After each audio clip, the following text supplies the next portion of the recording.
Hello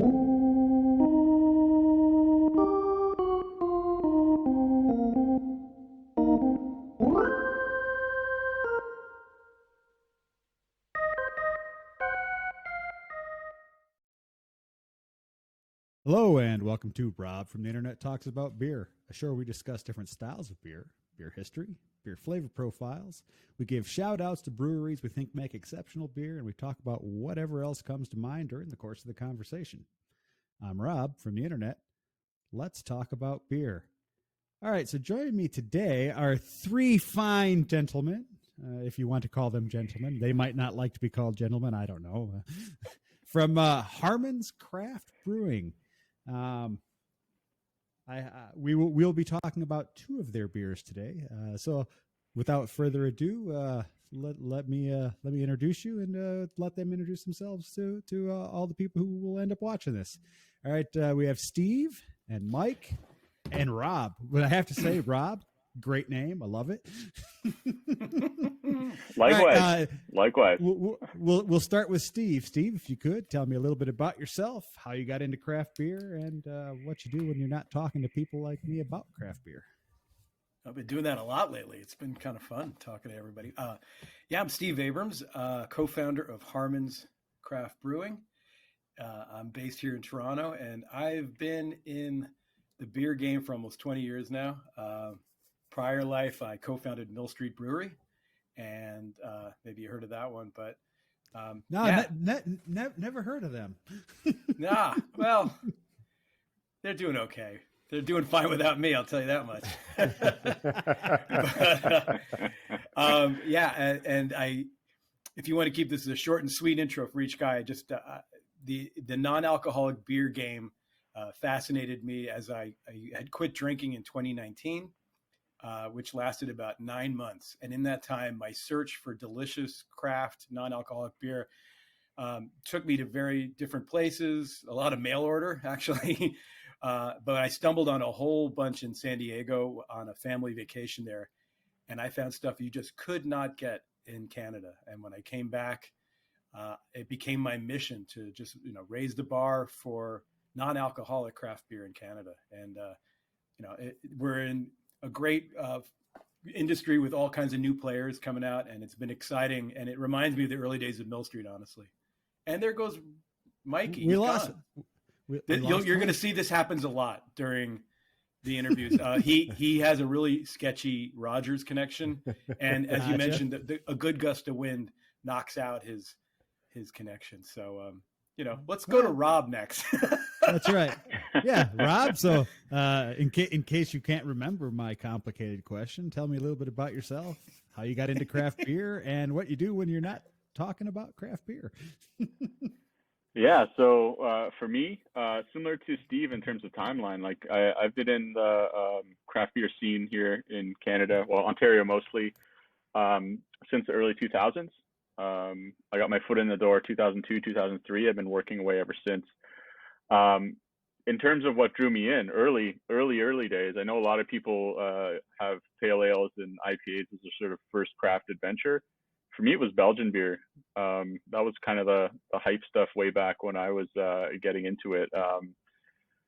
In terms of more recently, the appeal for us, Steve gave you a bit of background. I'm totally down the same stream as him. From a technical point of view, the way we're sort of trying to approach our process, our game, our beer making is the appeal for me is the technical side of it. It is very challenging to make beer taste like beer that does not have the alcohol in it, and or in our case 0.5% or less. It's extremely challenging. Our approach has been very I don't know. I think the term I like to use lately is it's very much a garage rock sort of point of view and process, and going back to basics and trying to rework it back to how it should be to make, at least in our opinion, something compelling. Can it stand alone by itself in a bar setting, and can you have a pint of it? And that's kind of our goal. And we're finally at a point now, after 2 years of R&D and a lot of dump beer, to share what we're trying to do with folks like you, folks that care about craft beer. And so that's where we're at. In terms of, believe it or not, my main hobby is my garage brewery, and that's sort of where this started. And I'm sure you can relate to that. Just sort of plugging away, working on stuff at a very small scale, and then okay, well, we've got something that kind of is interesting here. Can we take it to the next level? And that's kind of been our process, and here we are. Here we are. Well, it doesn't look like Mike has been able to rejoin us yet. I see he's listed. Rob, still I'm here. I don't know if you guys can you guys hear me at all? I did just kind of send a message to him, and I don't know. Maybe he got run over or something, but he will rejoin us. But I sorry about that. But yeah, well, I mean, hey, we can keep you entertained.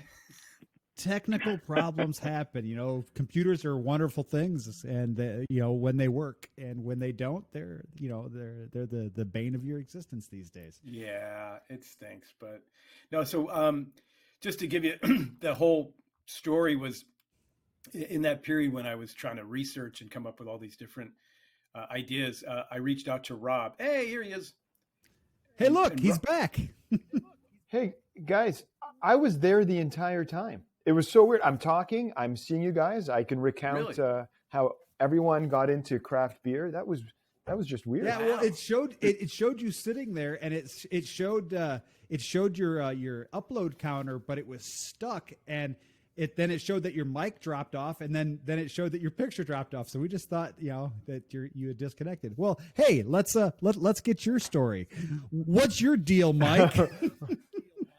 Right on. So my adventure in craft beer, Rob, goes back at least 11 months, going on 12 months now.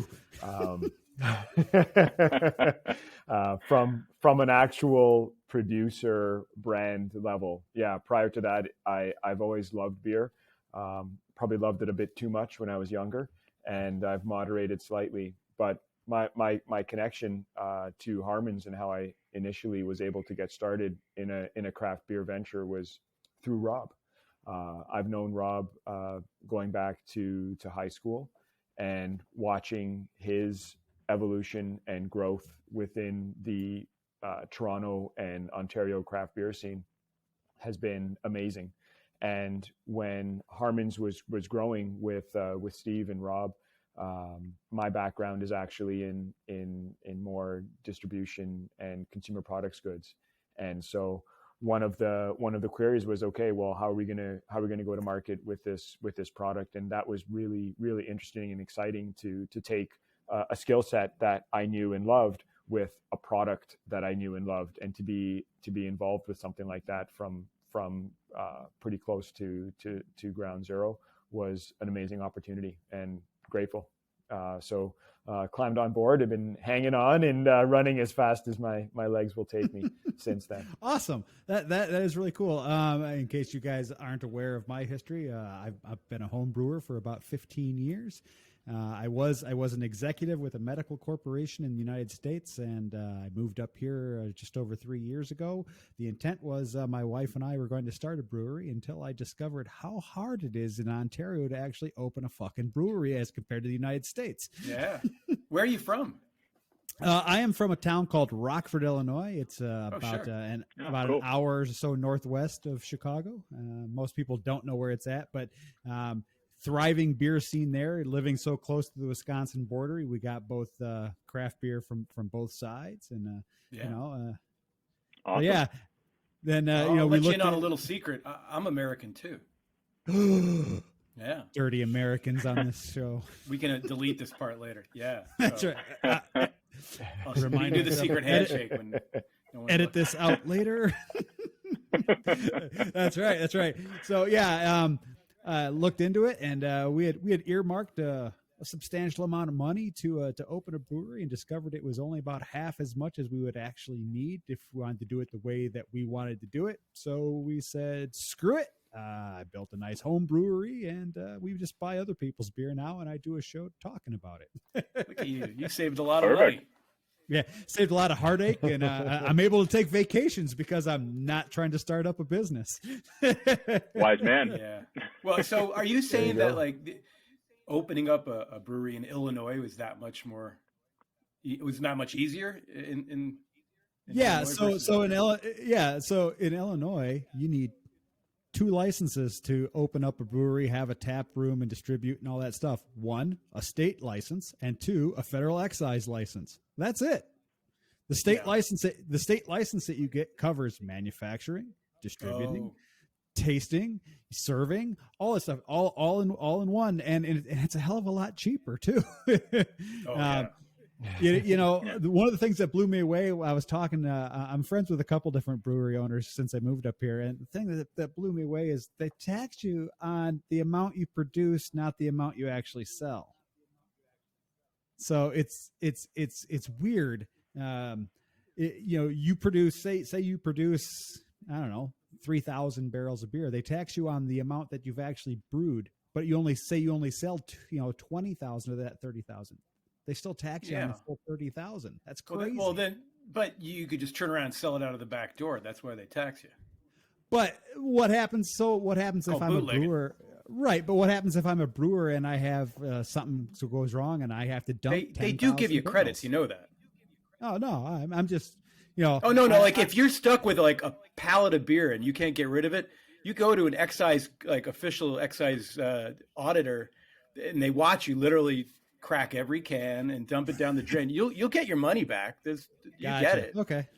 It just seemed strange to me that they tax you on the amount you produce as opposed to what you actually sell. I mean, it seems like, especially if you can prove that you haven't sold it, if it's just sitting in your warehouse or whatever, it shouldn't be taxed until it disappears. It is a little different, but federally, the excise tanks, that's what bright tanks are excise determination tanks up here. So it's a little different than the U.S., but a lot of that comes from prohibition and certain rules. But it was to avoid, sneaking around and selling stuff out the back door back in prohibition to Americans. To us dirty Americans. That's right. Yeah. So awesome. All right. So today we're going to be talking about 2 of the 3 upcoming beers that you guys are going to offer. So your stuff's not available to the public yet, correct? Oh, sure it is. Yeah, it is. Yeah, okay. I wasn't sure. Harmonsbeer.com is our website. Harmonsbeer.com. All right. Harmonsbeer.com. Which of the 2? Harmonsbeer.com.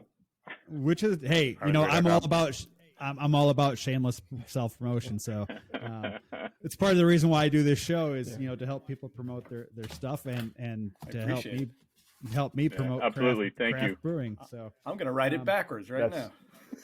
That's awesome. My new pandemic skill for Zoom meetings. Did you know that if you order 18 cans or more on harmonsbeer.com, it ships for free anywhere in Canada? Wow, I didn't know that, Mike. Rob, did you know that? I do now. You know, writing an S backwards is hard. That's right. Writing this backwards is hard.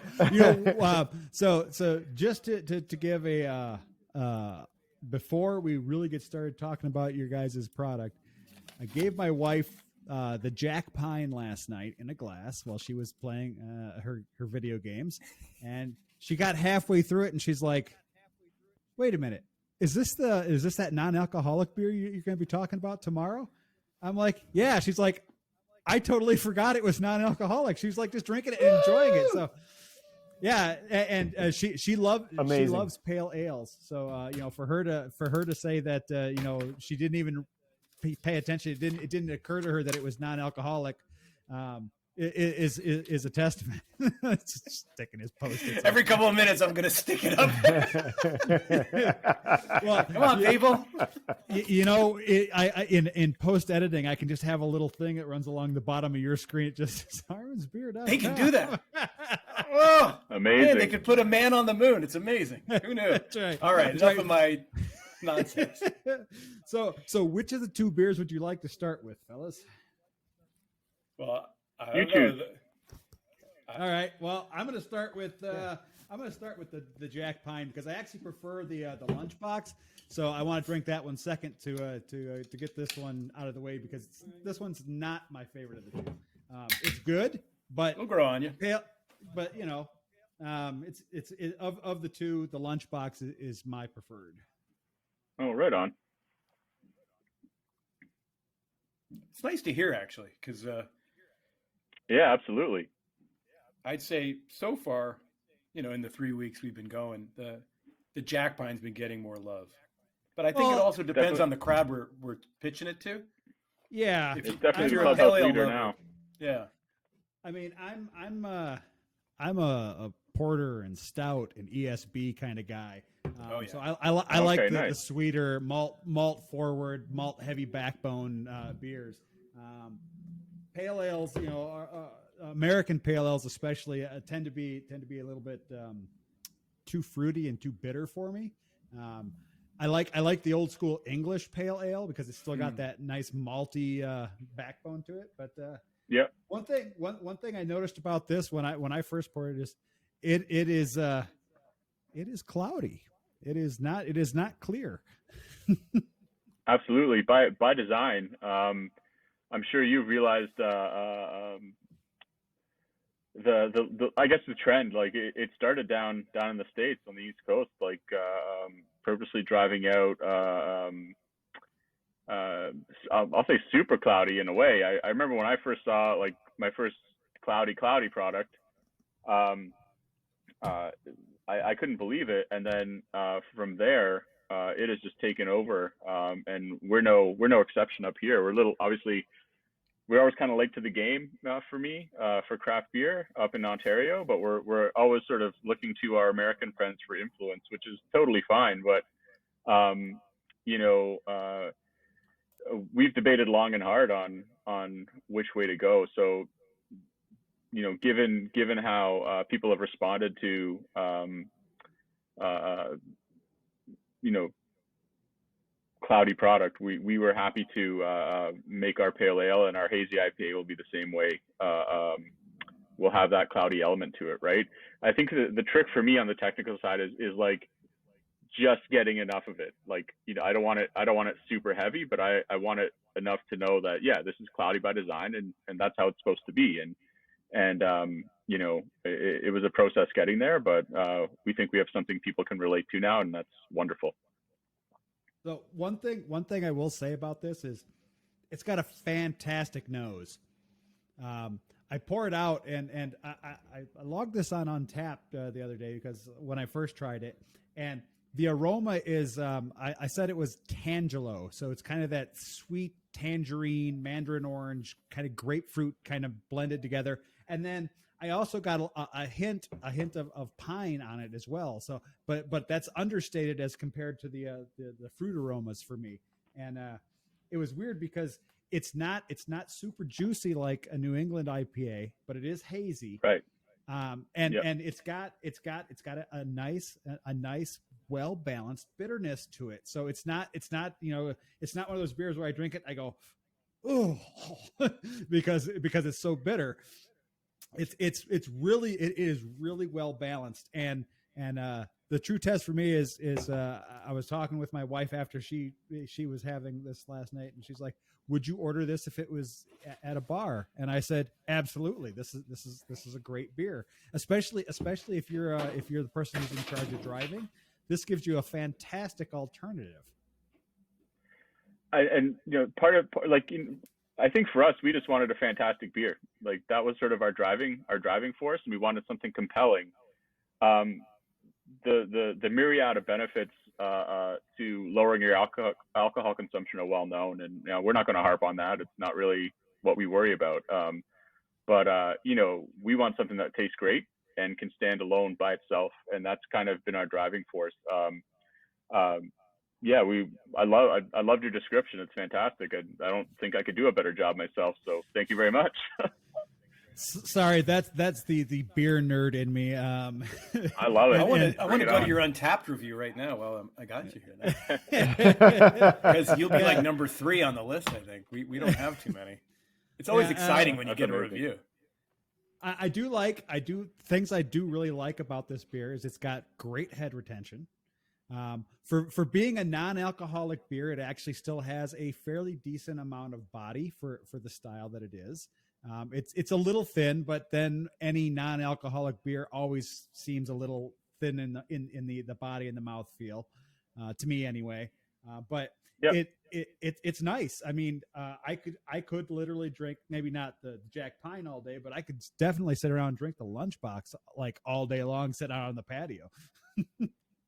Well, by design. So that's kind of our goal. So That's awesome. Thank you. Yeah, Thank you for the feedback, Rob.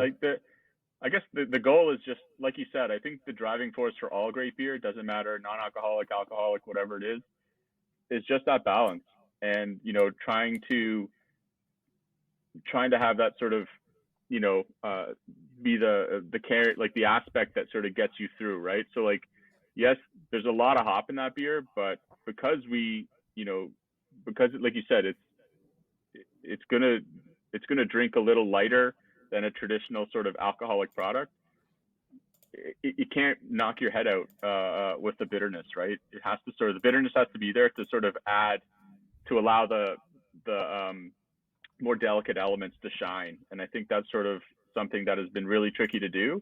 And as I said off the bat, a lot of dump beer on our end, and until we got something we were happy with, we weren't going to put anything out at all. So credit to Mike and Steve for the support on that end as we sort of move forward, and we hope to just improve from here.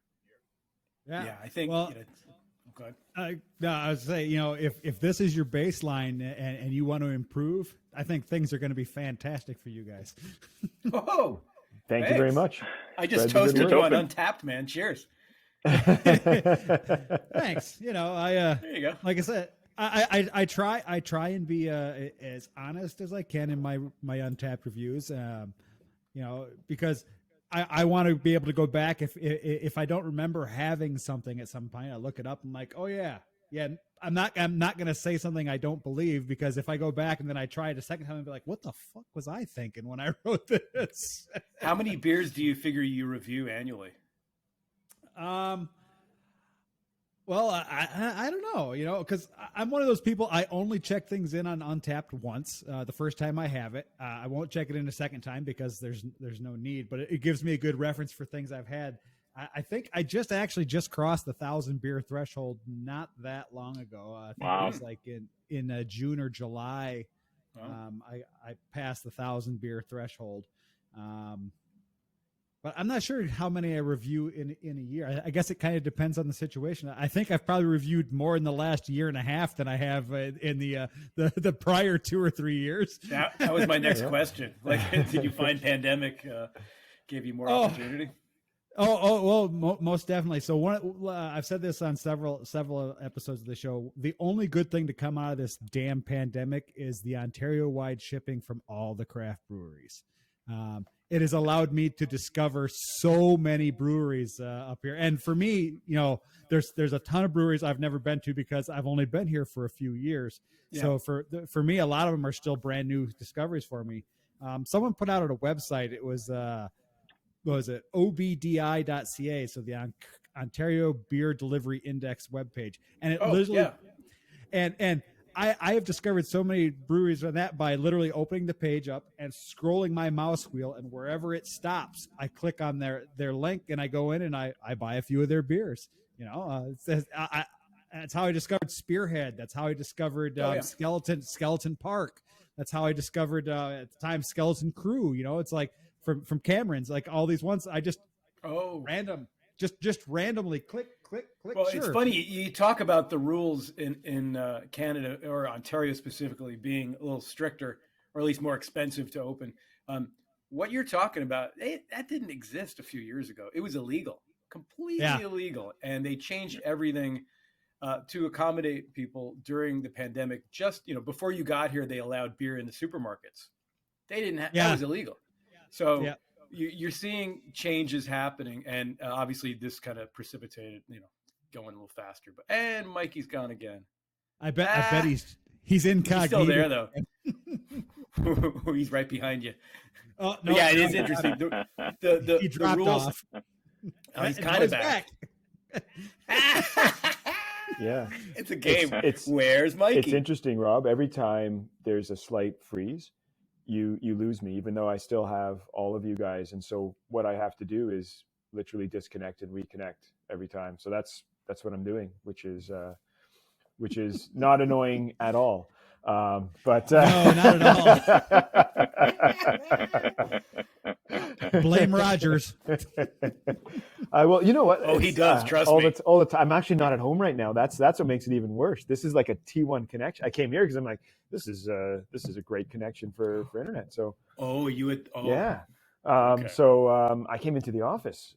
So Rob, what you were just sharing about trying all of those new beers and the ability to try it is amazing, and your praise to the beer speaks volumes. We take it to heart. We, by design, try to create a beer for beer lovers. This isn't an alternative for people that don't like beer. My younger sister doesn't like beer, and she asked me, Mike, will the non-alcoholic beer, will I like that? And I said, well, do you like beer? No. Well, then you won't like it. And so Right. and so it's high praise. Steve and I did a sampling for a grand opening of a cheese boutique in Toronto area a couple weeks back, and we probably sampled about 150 people, and for the most part, a lot of high praise, and people were really excited. But there were a few who had a sip and were like, "Oh, I'm sorry, here, just take it back." And so, "Oh, well, what didn't you like about it?" "Well, I don't like beer." Okay. Then why are you trying this? But it proves the point, though, that this is who we're going after. We're not trying to dumb it down for anybody. It's for beer lovers. All right, I got to ask one thing. So you guys sent me some beers initially. You sent me a couple of each beers so I could try them and we could talk about them. Oh no! I was happy Cheap with. Steve. I was happy with getting 4 beers. I mean, I didn't expect more than 2, one of each type. Oh, okay. But I got to ask, the stickers. Oh, thanks for asking. The stickers. I love them. So I opened up the first one and there were 2 stickers in there, and I immediately thought of I don't know if you guys are familiar.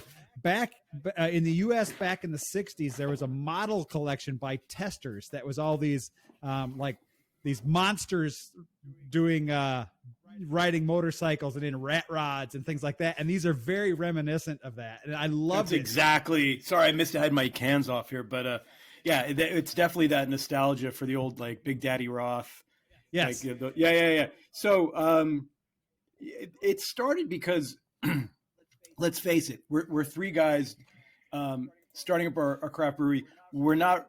While we all agree we have similar interests, and we all happen to be Sagittarians. This is a birthday month for Harmon's. We're all Mikey's first, then Rob, then me.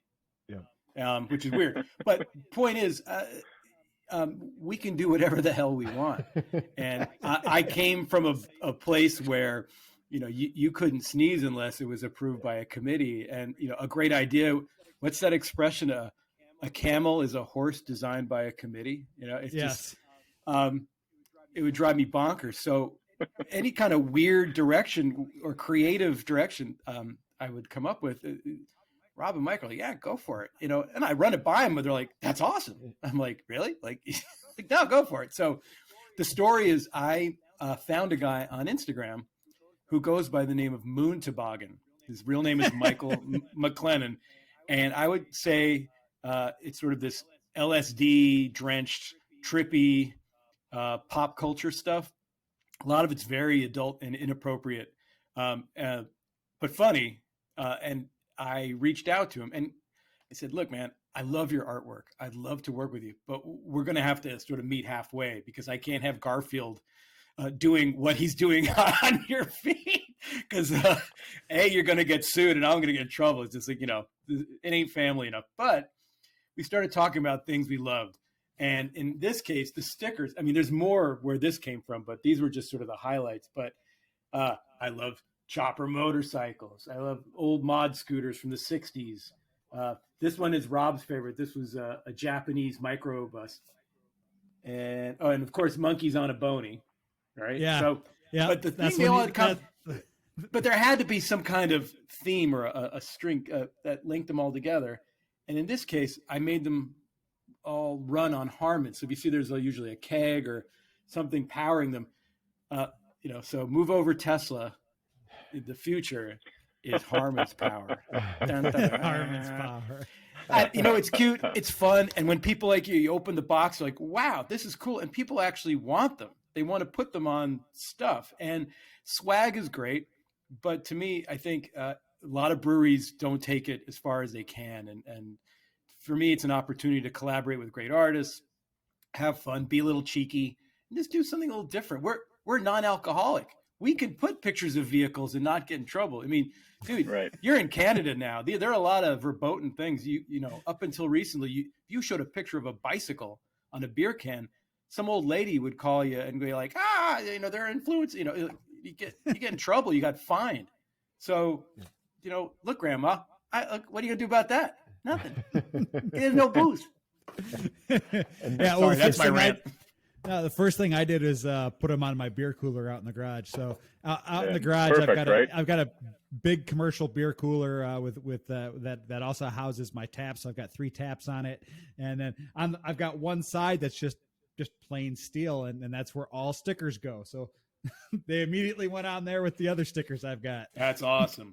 We're gonna be doing custom T-shirts, all kinds of stuff. You know, swag. I think it's important because it's got to be stuff you want to wear, and you know. Yep. And Steve raised. If you, I was going to say, Mike. Steve raises an excellent point. You know, Rob, when you look at non-alcoholic beer as a category, there can be a stigma associated with it. You know, teetotalers, preaching sobriety and change, and that couldn't be further than where we're coming from. And we're really trying to say we love beer. There's a time for everything, and sometimes I can't reach for that, 7.5 DIPA. I can't, 9:00 in the morning, my kid's soccer game, it's frowned upon. And so I need to reach for something else. And for times like Harmon's is spectacular. So for whatever your reason, we're not going to judge, but we will provide you with a delicious product and have some fun. Like, just because there's no alcohol doesn't mean it has to be sober. Right. Yeah, I'm picturing the Bad News Bears, like everyone's drinking a beer. Come on, kids! Throwing cans on the field. That's right. I totally get it. I totally get where you're coming from too. And I have to say, up until the last probably 5 or so years, non-alcoholic beers were shit. And no kidding. I mean, and who made them? Well, you had what, Miller Sharps, and you had they had the O'Douls and things like that. They were all garbage. It was like, why would you even drink that? Just drink water, because you're getting the same flavor profile. Penalty box, right? You're what did I do wrong to deserve this? So. Yeah, and it's nice. This is actually the second show I've done on non-alcoholic beers. I did one with a guy who's just a fan of them, and we talked about Athletic Brewing Company. Sean. Sean Moon. Yep. Yeah. Well, that's how I met you, was through Sean. Right. Yeah. So I did a show with Sean, and we were talking about non-alcoholic beers, and he's like, "Oh, if you want to do another show on this, here's who you should talk to," and that's how I got hooked up with you guys. Awesome. But yeah, athletic stuff is decent too. The only complaint I have about theirs is they offer a stout, and that thing is so thin that I have trouble believing it's an actual stout. I mean, I drink it and it's got a good flavor, but it's so thin in my mouth that it's like, this just needs something to give it more body, to give it that kind of that stout mouthfeel that you're so accustomed to. Absolutely. Again, speaking to the beer making side of all this stuff, like there's so much opportunity, right? Like Steve and Mike have talked about, like we don't have any set rules per se, like we want to we want to be as creative and have as much fun as we can. And for me, like taking that stout problem and working it out and sharing where we're coming from is that's where it's at for me. And yeah, you're absolutely right. This is brave new world, and there's a lot of opportunity to try new things and experience them, right? And I'm right there with you. I haven't had a good one yet. Doesn't mean they're not going to happen. It's just we got a ways to go. I'm looking forward to the Guinness. Yeah. So am I. I'd like to try that. Yeah.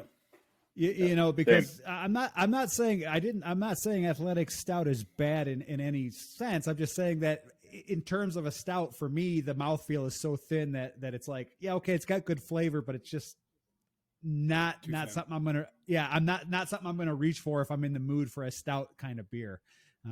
I tell you what I would love to see. I would love to see a non-alcoholic ESB.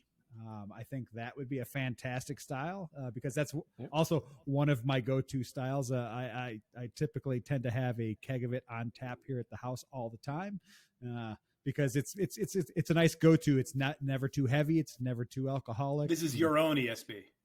Mine or I do also buy quite a bit from Nickelbrook. I buy Equilibrium from them and have it on tap. That's yeah.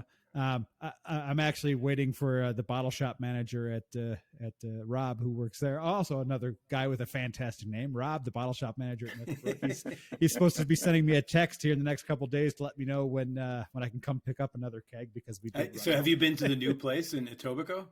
I have not. To be honest, I rarely get that far into the GTA.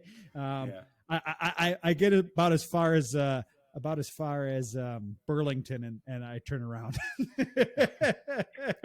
Traffic's pretty bad. Yeah. I'm not a huge fan of traffic. And one of the things I've said to my wife several times is I don't understand it. Toronto's like a fourth or even smaller size than Chicago, and there's more fucking traffic all the damn time. It's like that's funny, no matter where, it's actually not true. Toronto's bigger than Chicago. Well, no, I'm Toronto is the fourth largest city in North America, though.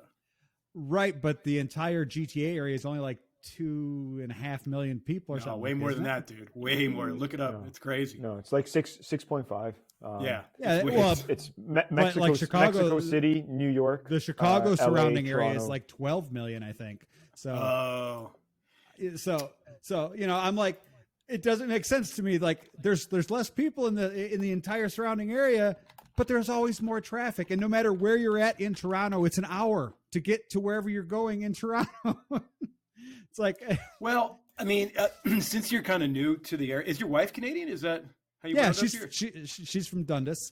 Okay, because one thing that I've been here about 20 years now, and when I moved up to Toronto, it was a very sleepy backwater city. I mean, you're absolutely right. Like it was much smaller than, kind of reminded you of Cleveland, but a big Cleveland, with a cool multicultural aspect to it. And I loved it. I thought it was great. Everyone was polite. But what's happened in the last 20 years is such a surge in growth that it was never quite ready for this population growth. And there's fights obviously over, I mean, we're not talking about beer now, but it's really just, trying to maintain some of the green space and try to do some development that makes sense. And, they're fighting over highway development, who's going to put what highway there. Ultimately, Montreal was supposed to be the city of the future. In 1967, when they did the Expo, that was the city that was going to be the next, city. They had a metro, it was very cosmopolitan.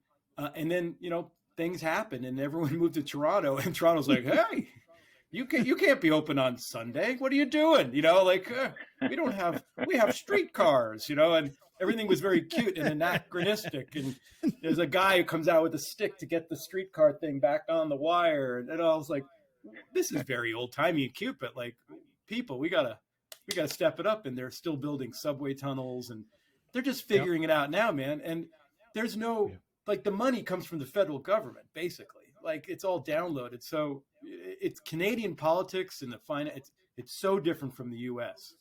And it's a finite number of people, and a lot of people don't have the money. It's all sort of concentrated.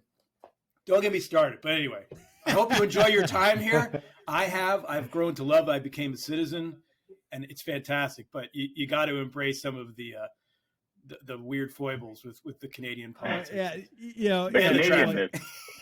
That's all I'm going to say. Yeah. Well, one thing I have noticed, I mean, even when you go into the city, as I call it, the city, it's just, rather than saying Toronto, it's the city, just like I did in Illinois. When you go to Chicago, you're going to the city. Didn't matter where you were coming from. T-Dot. No, there is quite a bit of green space relatively compared to what there is in the Chicago area, and that is actually really nice. And we've been down near the distillery district, area, and you can walk out of there and there's parks and there's like open spaces and things like that where you don't have that in Chicago. It's just concrete and steel everywhere. And that's intentional because they're trying to keep it that way. Don't forget the distillery and all that surrounding area 100 years ago was all factories. Yep. It was all munitions factories and all, there was a big busy port. And when I moved down there to open Mill Street, it was derelict. There was nothing down there except hookers and homeless guys and film people. It was crazy. People thought we were nuts to go there. Is that there. what drew you there? Is the hookers and... Yeah. Wait.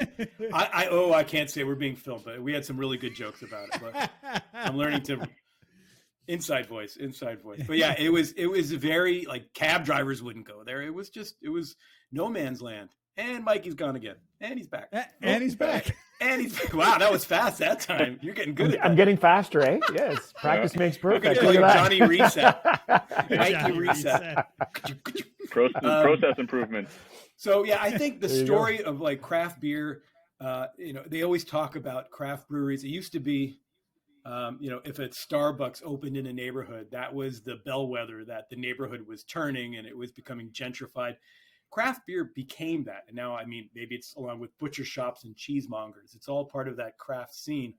So, you're going to see that in towns all over Ontario where there's resurgence. People are moving out of the city, going back to smaller towns because it's cheaper. Mm-hmm. You can telecommute like we're doing. You don't have to live, and do that hustle and bustle. So it's interesting that craft beer, alcoholic or not, is part of that culture. And it's an exciting time.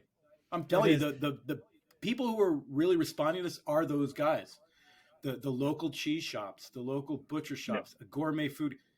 This is all part of that scene, and they immediately get it. We're a small business; they are too. It's just we speak the same language. I'm not going to Loblaws, maybe someday, but not right away.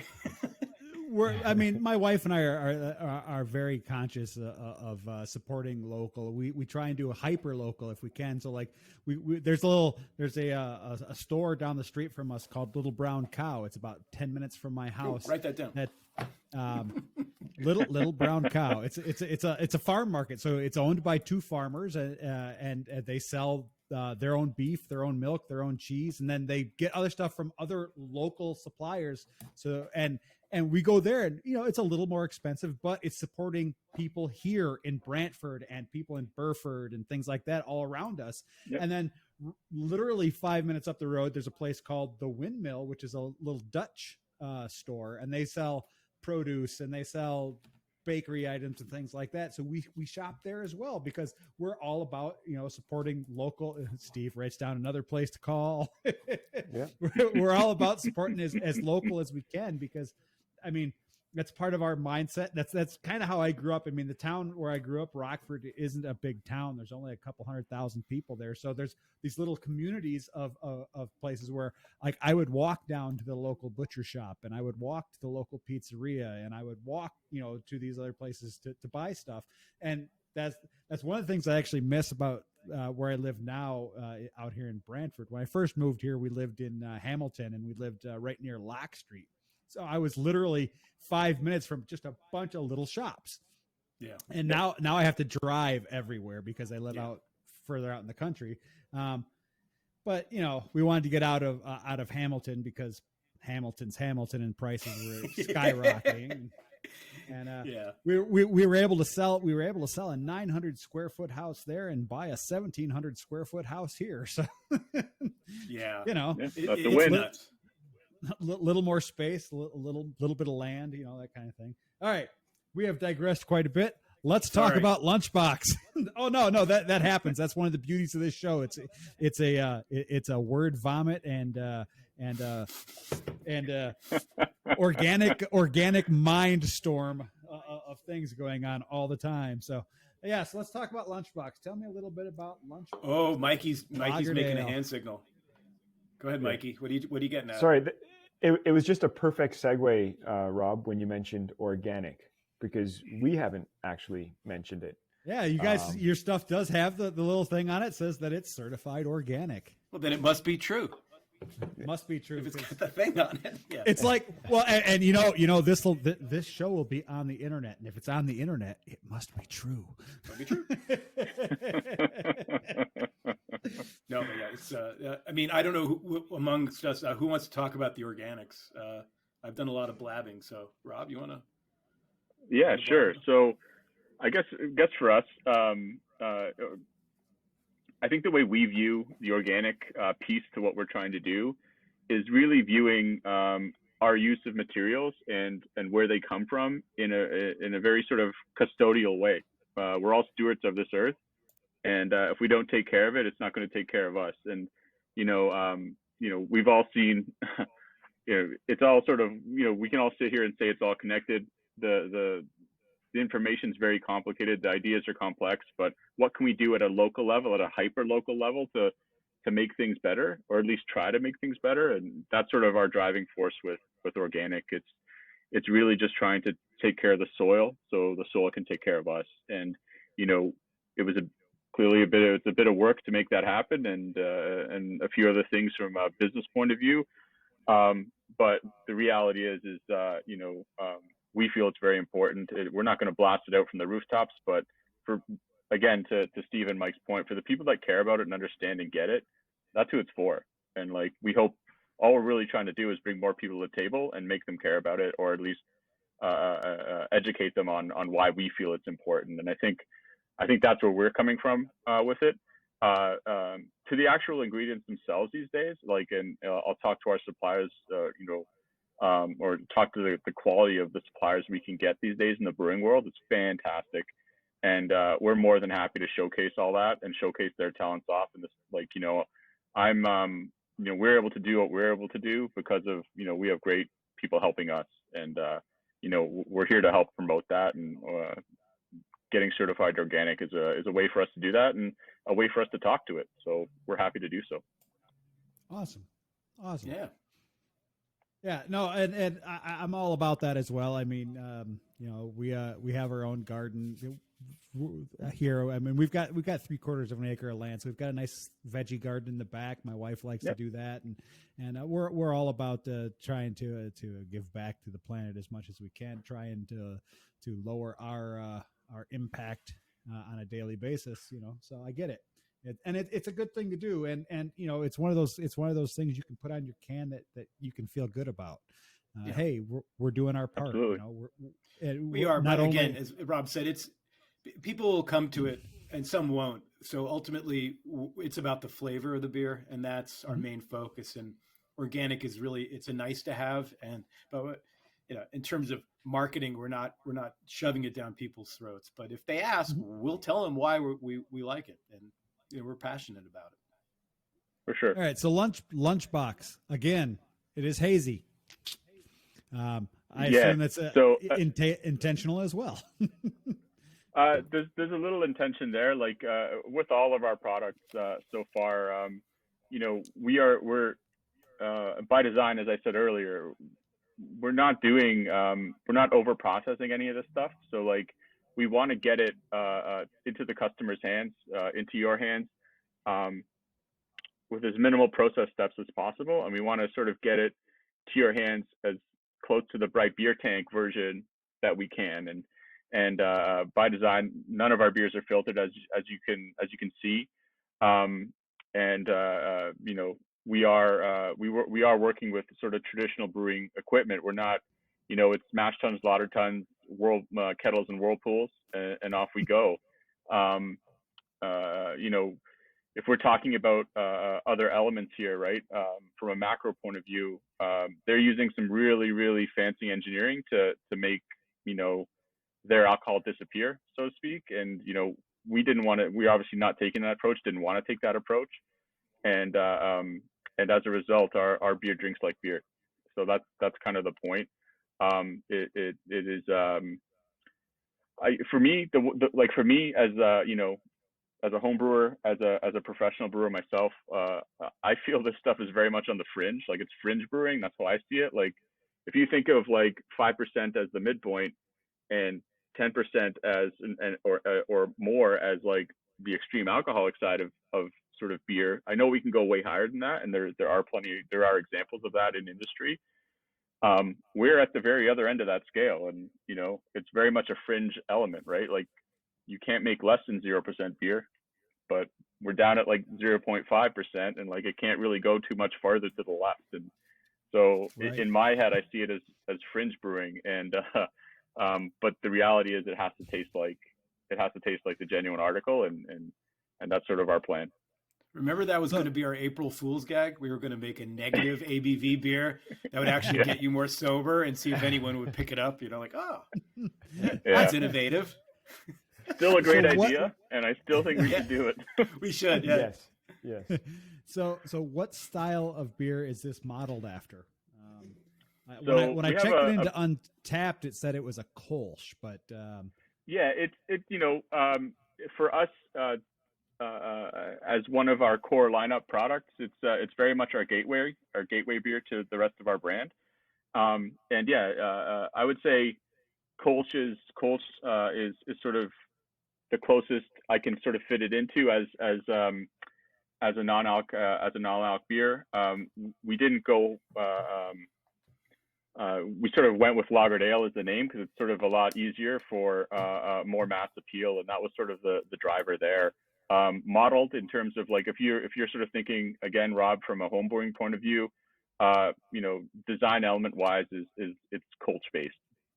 Okay. So we wanted to sort of pay homage to those classic clone brewers that developed the style, and that was sort of our plan.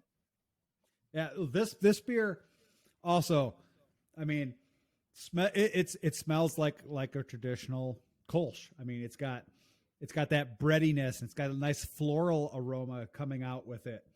I mean, and it I don't know, it's got like this not yeasty, but it's got like this kind of fresh scent with it as well. So it's like fresh bread and like I said, aromas of flowers and things. It's absolutely fantastic. And flavor wise, I mean, this thing is great. It is it's light, it's sweet. It's it's quite enjoyable. The thing that threw me is when I checked it into Untapped and it said it Kolsch, I looked at it, I'm like, well, it's really cloudy for a Kolsch. No, absolutely. Again, I can speak to that for sure. Like, we're talking about, if we're talking about hardcore traditionalists here, they're gonna comment exactly like you did. I fully would expect that, and more power to them, in my opinion. This is an unfiltered product, and can we move away from that? For sure, we can. We're not set in stone. Our driving force is to continually get better, right? As again, just sort of referencing what I've said before. Specifically from a technical point of view, I think I don't want to do a deep dive on you, but we can talk off camera about that. But we can, we sort of wanted to keep it as natural as possible right now, and that's kind of the reasoning behind that. Oh yeah, no, it's great. It's like I said, of the two beers I've had, this would be my choice for sitting around and drinking a bunch of it. It makes I tend to drink a lot of the higher ABV beers. My favorites are the barrel aged beers. So this would be a great in betweener. Like I'm gonna have a big barrel aged beer. Now I'm gonna take a break and have this, and then I'm gonna go back and have another barrel aged beer, and then I'm gonna take another break and have another one of these. So it allows you to fantastic. It allows people like me to not lose the kind of the groove that you're in when you're out having fun and drinking or partying with your friends, but you're not necessarily going to lose control because you're hitting really heavy beer one right after the other. This allows you to take a little time and buffer your system with a little less alcohol and a little more water. Rob, not you. What was it you called it? A session extender? You coined that, right? Yeah, no, I love that term. It's a fun thing to think about. Like, I think for us, that session extension idea, or the ability for our non-alc to sort of sit among barrel-aged beers, or at least be a go-between. That's a wonderful compliment. I actually really appreciate that. We feel our beer can will stand up to any and can fit in anyone's lineup, and that's a nice place to be. Yeah, I mean, especially if your wheelhouse is light and flavorful and crisp beers. This one's nice. It's got a slight off dry finish to it. So I mean, it's great. It's got just enough bittering to balance out the sweetness. I mean, if you were to put this in line with some other craft lagers, regardless of the amount of haze that they have, flavor wise, this would line up quite well with just about any of the local craft pilsners and lagers that I've had. I mean, thanks, man. Woo! It's nice. I got it. Here, where's your can, Mikey? You got a can? I can run to the fridge. I can run to the fridge and grab one. I got to do a little page. Don't disappear from the screen. Awesome. Well, guys, we've been talking for just about an hour. Again, let people know where they can find your products and where they can find you on the socials. Mikey, I'll you hold want up to the do the can honors? if you guys run the website. Okay. www.harmonsbeer.com. Shipping across Canada, free shipping on 18 cans or more. Try it. Hope you like it. Awesome. And you guys have social media presence. You're on Twitter, you're on Instagram, you're on Facebook. Where are you hanging out socially on the interwebs, guys? We are on Instagram at Harmon's Craft Beer. With Facebook, I think if you just type in Harmon's Craft Brewing, that'll pop up. I'm dancing every night on TikTok. You can watch me learning the Macarena and all kinds of new dances. And I'm wait. The Macarena's not new, man. No. Shit.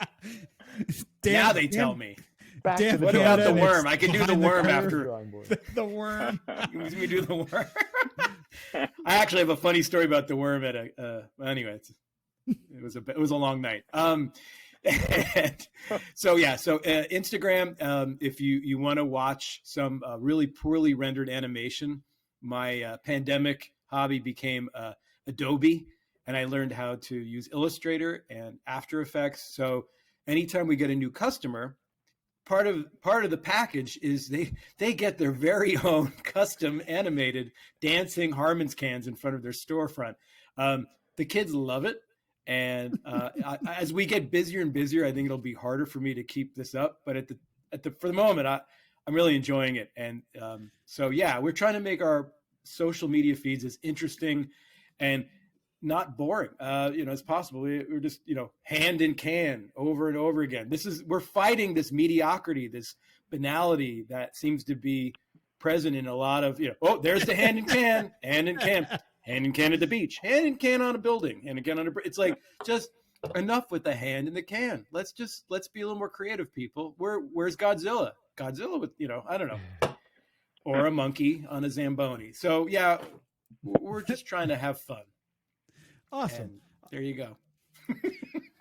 Well, this is the part of the show where I say, hey, if you've enjoyed what you've watched today, please click the like button. If you're feeling generous, subscribe and click the bell to be notified when new episodes come out. If you have a question for me, for Steve, for Mike, or Rob D, that sounds like a band.